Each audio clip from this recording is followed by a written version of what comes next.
langsung itu kan setidak-tidaknya saya akan menggunakan silsilah itu untuk menjawabnya seperti itu lah. Kira-kira seperti itu Pak. Mungkin ada pertanyaan lain.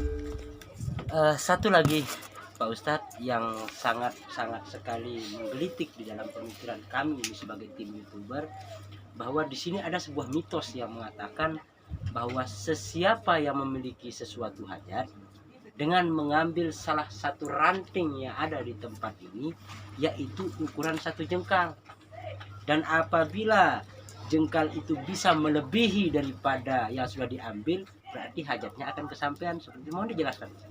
Ya, baiklah para tim YouTube yang berbahagia, saya ingin melanjutkan sedikit tentang mitos yang terjadi di sekitar pemakaman ini. Ini ada 2 yang dapat saya ungkapkan. Yang pertama tentang asmara misalnya, kan ini satu contoh misalnya. Saya mengatakan seseorang yang sedang memadu asmara, apakah itu pejaka sama gadis, apa duda sama janda, itu terserah, yang penting sedang memadu asmara. Lalu dengan hajatan ke depannya tentunya ada sesuatu yang mereka harapkan. Kalau dia menjodohi seorang laki-laki atau perempuan, kira-kira bagaimana sih kelanjutannya seperti itu kan. Nah, bagi masyarakat atau pemuda itu berkeyakinan. Di sini menurut keterangan orang-orang tua itu dia mengambil ranting pohon ini Pak, pohon bidur ini. Tapi jangan sembarangan ranting, tidak bisa sembarangan ranting. Ini ranting pohon ini Pak, Yang berduri. gol ini Pak. Oh. Gol yang ini Pak, pokoknya gol yang ada sekitar ini. Kemudian si punya hajat itu coba mengukur kayu itu sekencang-kencangnya, mau pakai ibu jari sama telunjuk atau tengah jari atau jari manis atau jari kelingking, sepanjang ditekan sekeras-kerasnya, sekencang-kencangnya, lalu dipotong sesuai dengan ukuran. Lalu dia berhajat di sana, mohon petunjuk lah kepada Allah, jangan mohon petunjuk kepada pemilakan, mohon petunjuk kepada Allah, mohon diberikan petunjuk ya Allah, begitu kan. Apakah wanita yang saya jodohi ini atau laki-laki yang saya jodohi ini baik bagi saya atau tidak. Nah, begitu saya dimasukkan di sana di pasir yang ada di dalam itu, di antara 2 mesannya itu, nah, di sana kemudian dibaca apa saja yang bisa dibaca. Baca Yasin boleh, baca selawat boleh, baca apa saja, berdoa apa saja sesuai dengan keyakinan. Lalu setelah selesai, maka ini 3 kemungkinan Pak. Kemungkinan yang pertama, jika apa yang dihajatkan itu baik ke depannya, dia akan bertambah 1 senti.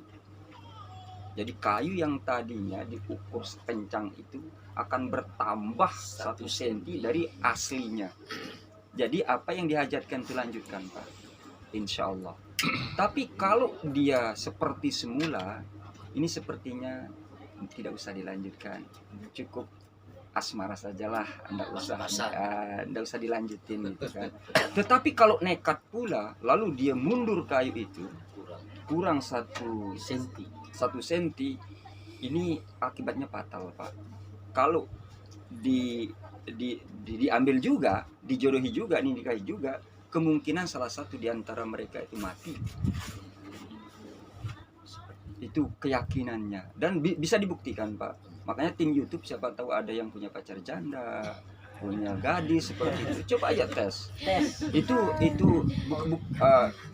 secara mitosnya mungkin seperti itu, tapi itu bagi tiang suatu kenyataan yang karena sering tiang lakukan seperti itu. Kemudian dalam bentuk usaha misalnya atau bisnis, jika kita bercita-cita melakukan sebuah bisnis misalnya dengan mengetahui syarat dan pokok-pokok bisnis yang 10 pokok itu, makanya orang gagal itu bisnis karena 10 tidak dipahami. Kalau dipahami yang 10 itu sukses sudah, tapi kalau ada yang kurang di antara 10 itu gagal sebelum tiper suatu saat. Nah, ini perlu yang ungkapkan nanti, tapi di lain kali aja dengan kesempatan. Kemudian kalau mau bisnis misalnya, ada niatan gitu menjalankan sebuah bisnis, sama juga kalau bisnis itu kira-kira ke depannya ada baiknya seperti itu, dia akan bertambah juga. Tapi kalau dia seperti yang diungkapkan tadi itu, jangan dilaksanakan. Atau kalau dia memendek 1 senti itu, tidak usah dah, cari yang lain saja. Itu salah satu bentuk-bentuk mitos yang ada di sini. Kemudian setelah hajatnya tercapai seperti itu, dia harus datang ke sini Pak. Dia datang ke sini itu, dia potong kambing, ayam begitu, sama jangan lupa bawa yang namanya kunci oda itu. Karena kalau dia tidak bayar nazarnya itu kemari, Pak, dalam keyakinan nenek moyang atau orang-orang tua kita yang datang berziarah ke sini itu ada sesuatu yang kurang bagus lah. Yang memang menurut keyakinan Islam saya tidak seperti itu kan, kita berkeyakinan Ahlussunnah wal Jamaah la nafi'a illallah nafi'ul bisya'in. Tidak yang dapat membuat kebaikan, mendatangkan suatu anugerah terhadap segala sesuatu hanya Allah yang bisa. La nafi'a illallah nafi'ul bisya'in. Tidak ada yang dapat membuat mudarat, kesengsaraan, kehancuran terhadap segala sesuatu melainkan hanya dengan izin dari Allah semata-mata. Ini kan keyakinan secara Ahlussunnah Jamaah. Tetapi keyakinan secara legendaris seperti ini jangan sampai begitu hajat tercapai, Pak, penang-penang saja tidak mau balik lagi gitu, Pak. Nah, ini yang jadi masalah, Pak, ke depannya. Nah, itu salah satu mitos yang bisa kita ungkapkan dalam Oke, itulah dia saudara penjelasan yang sangat panjang lebar daripada sesepuh-sesepuh kita di sini. Beliau Pak Ustadz telah menjelaskan kepada kita bahwa seperti apa mitos yang ada yang beredar di tempat ini, kemudian ada legenda apa yang tersimpan di tempat ini. Seperti itulah tadi yang beliau ceritakan secara panjang lebar. Nah, kemudian satu lagi yang sangat sekali, tempat ini sangat menarik saudara-saudara. Tempat ini sangat luar biasa dengan panorama laut yang sangat indah. Tentu ini akan mengundang para wisatawan baik daripada dalam negeri ataupun di luar negeri, karena kondisinya yang sangat indah, bisa menjadi salah satu tempat wisata religius yang sangat luar biasa. Nah, untuk itu kita akan kembali bertanya kepada salah seorang sesepuh kita di sini. Beliau dari pihak desa, bagi sistem pemerintahan. Jadi dari bidang pemerintahan. Beliau akan menjelaskan kepada kita seperti apa langkah ke depannya supaya tempat ini bisa menjadi daya tarik yang sangat luar biasa baik untuk wisata religius ataupun untuk wisatawan di seluruh Nusantara ini. Kembali kepada beliau, kami persilakan. Terima kasih atas waktu yang diberikan. Assalamualaikum warahmatullahi wabarakatuh. Nama saya Muksin, Ketua BPD Desa Padaguar. Yang ingin saya katakan di sini adalah kami di Desa Padaguar ini mendapatkan anugerah alam yang begitu indah, di mana alam yang begitu indah ini beberapa tahun ke belakang adalah sifatnya masih tersembunyi. Namun beberapa bulan ini kami mencoba untuk menelusuri daripada tempat wisata ini. Alangkah indahnya dan bagusnya ketika ini kita majukan. Oleh karena itu kami dari pemerintah desa bekerja sama dengan masyarakat setempat, karena ini berasal dari sebuah aspirasi di mana masyarakat kami ingin sekali mengembangkan wisata ini, memajukan wisata ini, baik wisata yang ada di Desa Padaguar ini termasuk adalah wisata religi yang sekarang ini kita tempati, di mana berdampingan dengan wisata alamnya yaitu laut yang begitu indah. Kami di sini mempunyai beberapa pulau, yaitu antara lain adalah Gili Kondo, Gili Petagan, Gili Kapal, dan Gili Lampu. Yang ingin kami katakan di sini adalah kami ingin mengangkat sebuah gili, di mana gili itu ada sangkut pautnya dengan seni budaya kita di sini, termasuk budaya religi di sini yang sifatnya adalah tidak semua orang atau tidak semua kesempatan, tempat, waktu, dan hari bisa terlihat. Di mana pulau itu akan terlihat kadangkala, di mana dia kadangkala yang saya maksudkan di sini di kala air surut maka dia akan kelihatan. Di mana di kala air lagi sedang naik atau besar maka pulau itu akan hilang. Ketika ada yang ingin mengunjungi pulau tersebut, maka tidak lepas dari saran dan masukan kepada masyarakat setempat bahwa waktu untuk mengunjunginya sangat-sangat sangat-sangat harus tepat ketika kita ingin melihatnya. Yaitu waktu yang tepat adalah dikala air lagi sedang surut. Maka dia akan terlihatan sebuah daratan. Di mana waktu mengunjunginya pun juga tidak Sembarang.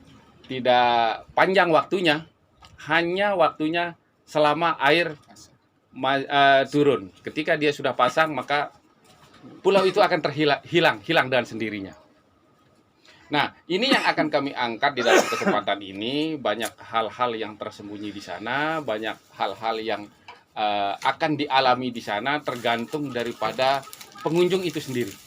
Oleh karena itu, tidak lain dan tidak bukan, ketika kita ingin melihat dan merasakan pulau itu, maka satu-satunya jalan adalah kita harus mengunjunginya.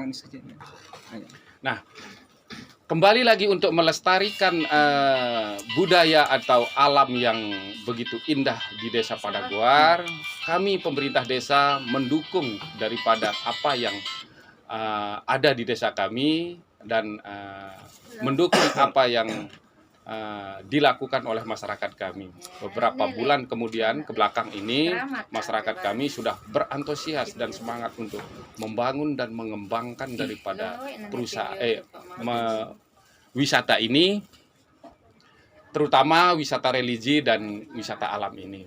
Dan beberapa puluh meter pantai kami ini bisa dikatakan pantai berpasir putih. Nah, beberapa yang bisa kita nikmati di sini seperti pasir putihnya, divingnya, terus penyeberangannya, bahkan sekaligus menikmati wisata religinya di sini, sehingga bisa dikatakan tempat ini adalah satu paket. Nah, oleh karena itu kami pemerintah desa Padaguar khususnya akan terus mengembangkan pariwisata ini dengan mencari sumber-sumber, yaitu untuk mengembangkannya dalam bentuk dana, dalam bentuk baik itu dari sumbangan pemerintah instansi provinsi dan pusat dan swadaya sekaligus. Untuk sementara kami hanya bisa bergerak dan berjalan dengan swadaya. Hal-hal ini kami terus menembus kepada instansi-instansi yang terkait, baik itu instansi kebudayaan, instansi pariwisata. Kami terus berkoordinasi dengan mengharapkan bantuan dari dinas-dinas terkait. Alhamdulillah sampai detik sekarang ini kami hanya bisa mengharap. Namun kami tidak putus semangat. Saya selaku pemerintah Desa Padaguar mengajak masyarakat untuk berswadaya, untuk mengembangkan dengan apa semampu kami sebagai masyarakat untuk memajukan daripada pariwisata ini. Harapan kami tidak lain dan tidak bukan hanya untuk mengembangkan wisata dan memakmurkan masyarakat kami. Dari ini kami berharap kepada pihak-pihak terkait, instansi-instansi yang terkait dengan apa yang ada menjadi PR di beban kami, mohon untuk segera dibantu, dilirik, dan diberikan uluran tangan supaya apa yang menjadi masyarakat Desa Padaguar dan apa yang menjadi support yang sudah kami berikan kepada masyarakat kami tidak menjadi sia-sia. Harapan kami di sini hanya itu, uluran tangan daripada semua pihak yang bergerak, baik itu bergerak dalam bidang wisata religi, wisata umum, dan instansi yang terkait untuk ikut mengembangkan desa ini, untuk ikut mengembangkan wisata yang ada di desa kami. Dan kami ucapkan banyak-banyak terima kasih. Kiranya apa yang kami katakan ini terrealisasi dan berjalan dengan baik. Amin. Wabillahi taufiq wal hidayah. Wassalamualaikum warahmatullahi wabarakatuh. Waalaikumsalam. Saudara-saudara, kembali kita akan bertanya lagi. Di sini sangat terlihat sekali bahwa gilinya begitu terlihat sangat dekat, dan menurut cerita bahwa di Gili Kondo, Pak Guru, di Gili Kondo kita akan disirami dengan pemandangan luar biasa, yaitu adanya tokek kuning, Pak Guru, ya, atau gecko. Kalau bahasa kerennya gecko. Nah, bagi Anda yang ingin menyaksikan, Anda harus datang ke tempat ini, dan ini menjadi salah satu daya tarik yang sangat luar biasa di tempat ini. Untuk Anda, mari kita dengarkan cerita atau yang sudah menyaksikan di tempat itu, yaitu dari pihak pemerintah. Kepada beliau kami silakan. Bismillahirrahmanirrahim. Assalamualaikum warahmatullahi wabarakatuh. Waalaikumsalam. Salam bahagia dan salam sejahtera bagi kita semua, terutama kepada teman-teman dan penonton YouTube yang kebetulan nonton di set ini. Sebelumnya yang akan memperkenalkan diri, nama saya Ahlan. Kapasitas saya selaku Kaur Kewilayahan Dusun Padaguar, Desa Padaguar. Singkat saya akan membahas tentang potensi, terutama potensi yang ada di Desa Padaguar. Kami di Desa Padaguar ini mempunyai wisata pertama yang sudah terkenal, Gili Lampu, kemudian Gili Kundung. Tadi sudah disebutkan sama Kepala Desa, dalam hal ini Ketua BP sudah menjelaskan bahwa kita canangkan potensi yang ada di Keramat Talnunggal ini menjadi aset wisata ke depan. Oleh sebab itu, tadi sudah diungkapkan kelebihan-kelebihan daripada makam Keramat Talnunggal oleh Pak Mangku itu. Silahkan, bagi yang penasaran silahkan datang kunjungi tempat pemakaman Keramat Talnunggal. Kemudian yang kedua, kami juga punya gili yang terdiri dari 3 gili yang sudah disampaikan tadi, Gili Kondo, Gili Pidara, dan Gili Kapal. Nah, tempat uniknya Gili Kapal sudah disampaikan tadi bahwa ada keunikan di situ. Oleh sebab itu, mungkin masih penasaran, silahkan datang saja ke Gili Kondo, nanti secara langsung bisa disaksikan secara langsung. Kemudian hal bagi kaum muda-mudi atau pengusaha, bisa dibuktikan apa yang disampaikan oleh Pak Mangku tadi, Pak Ustadz tadi, sama tokoh-tokoh yang lain, bahwa ada kelebihan yang unik yang selama ini kami ketahui secara turun-menurun, dan itu diyakini oleh orang-orang kita terdahulu dan bisa dibuktikan. Silahkan bagi yang muda, silahkan, sudah ada aturan mainnya di situ, silahkan datangi kami akan bisa menjelaskan atau mengarahkan bagaimana sistem atau bagaimana cara teknis untuk mencapai tujuan seperti yang disampaikan oleh Pak Mangku tersebut. Nah, kemudian terakhir, harapan kami di sini bahwa dari pemerintah Desa Padaguar, bahwa kedepannya wisata-wisata yang akan kita bangun di sini adalah wisata religius, yang mana harapan kami ke depan selaku masyarakat akan mengembang kepada wisata umum, karena khusus di wilayah makam keramat ini kita jadikan makam keramat Talnunggal religius. Kemudian di sebelah kirinya sekitar 600 meter ini pantai kita sudah memanjang di sana, dan akan disahkan oleh desa dan dikukuhkan, termasuk keunikannya adalah pasir putih. Kemudian yang di kapal sudah yang sampaikan, dan banyak hal-hal terumbu karangnya yang sangat indah.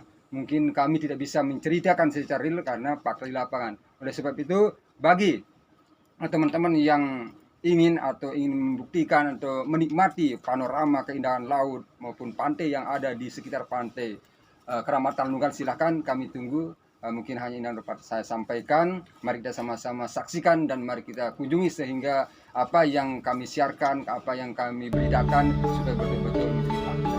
Terima kasih. Assalamualaikum warahmatullahi wabarakatuh. Waalaikumsalam.